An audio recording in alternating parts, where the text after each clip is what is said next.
اللہ رب العزت دیکھتا ہے، سنتا ہے، وہ یہ طاقت رکھتا ہے کہ جو چاہے کرے، اور جب، جس وقت، جس کو جس چیز سے چاہے نواز دے۔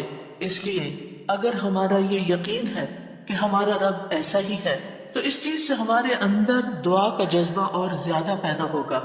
جتنا جتنا انسان کو اللہ سبحانہ تعالیٰ کی معرفت حاصل ہوتی چلی جاتی ہے تو فطری طور پر، قدرتی طور پر اس کے اندر یہ جذبہ پیدا ہوتا جاتا ہے کہ وہ اپنی ہر ضرورت کے لیے، چھوٹی ضرورت کے لیے بھی اور بڑی ضرورت کے لیے بھی اپنے اسی رب کو پکارے اور اس سے دنیا اور آخرت کی سعادتیں اور بھلائیاں مانگ لے۔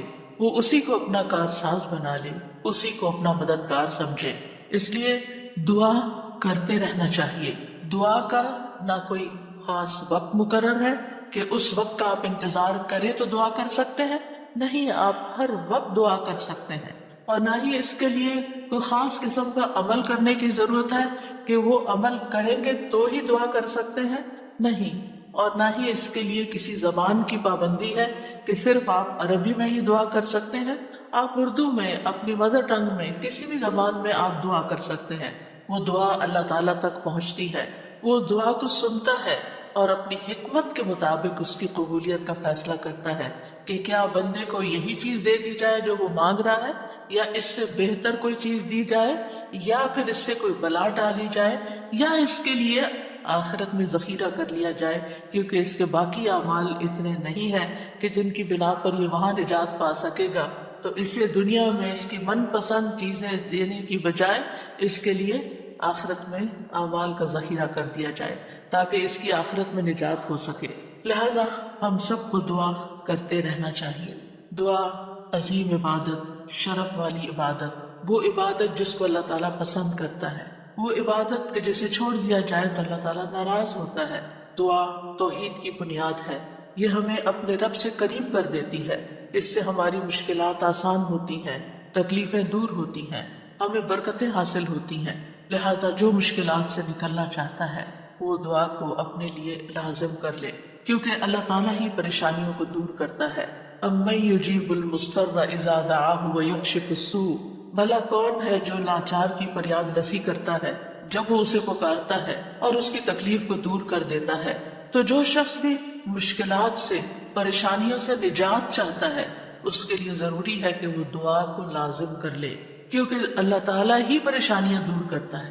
اللہ تعالیٰ کے علاوہ کوئی نہیں جو پریشانی دور کر سکے۔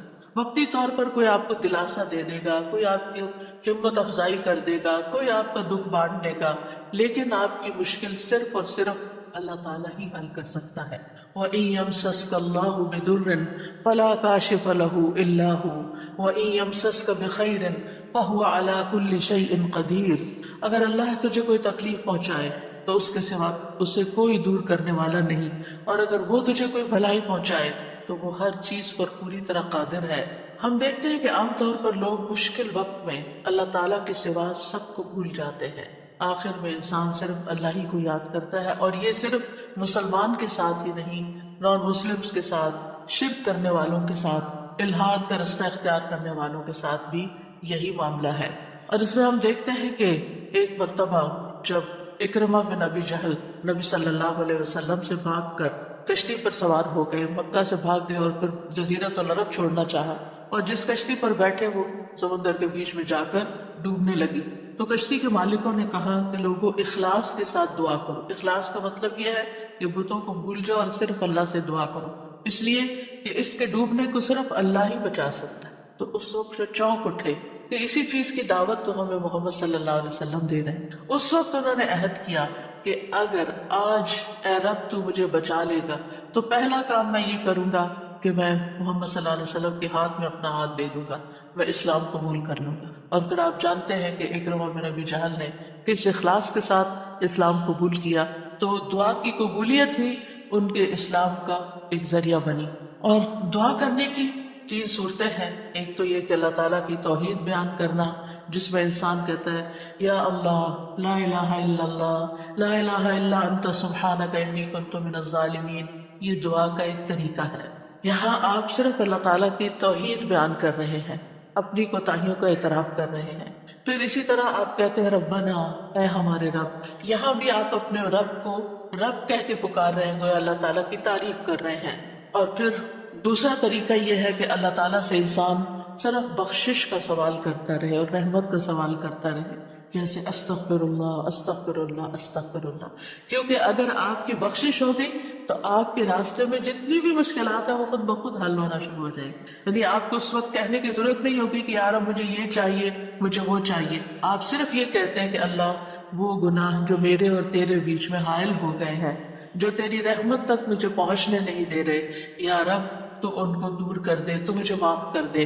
اور یہ چیز انسان کی مشکلات دور کرنے کا ذریعہ بن جاتی ہے اور اس کی حاجات پوری ہونے کا ذریعہ بن جاتی ہے، جو بھی اس کی زندگی میں کوئی حاجت اور ضرورت ہوتی ہے۔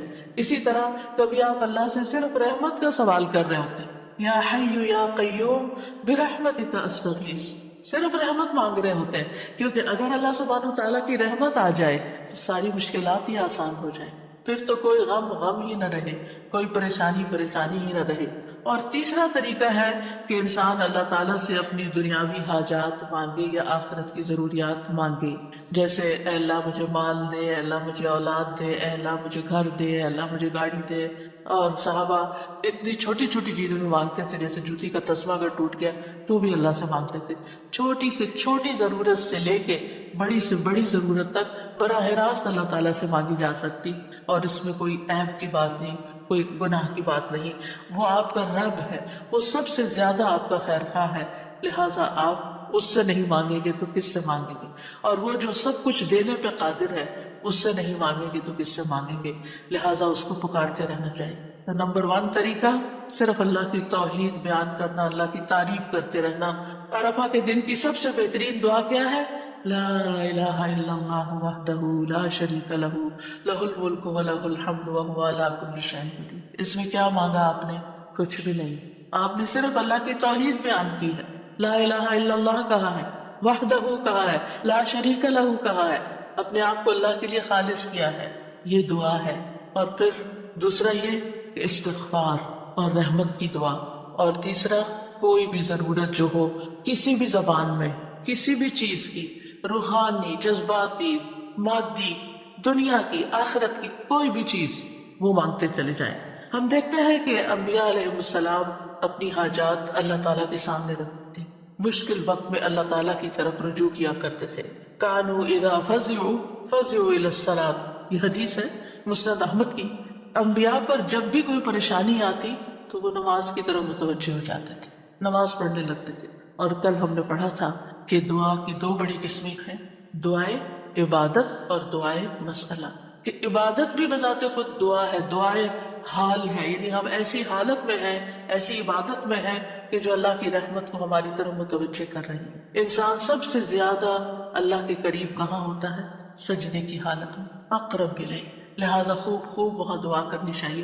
تو نماز بذات خود پریئر ہے، اس کو کہتے بھی پریئر ہے، صلاۃ کا معنی بھی دعا ہے، تو وہ تو دعا کا مجموعہ ہے۔ اسی لیے وَاسْتَعِینُوا بِالصَّبْرِ وَالصَّلَاةِ، جب انسان پر کوئی مشکل آئے تو فوراً نماز کی طرف جائے اور نماز پڑھ کر اللہ تعالیٰ سے دعا بھی کرے، اور بذات خود اگر نوافل تو نوافل بھی پڑھ رہا ہے یا طویل قیام کر رہا ہے، طویل سجدہ کر رہا ہے، تو یہ بھی ایک طرح سے دعا یا عبادت ہی کی حالت میں ہے۔ انبیاء علیہ السلام کی دعائیں کیوں قبول ہوئی؟ ہم ایک کے بعد ایک پیغمبر کے بارے میں قرآن مجید میں پڑھتے ہیں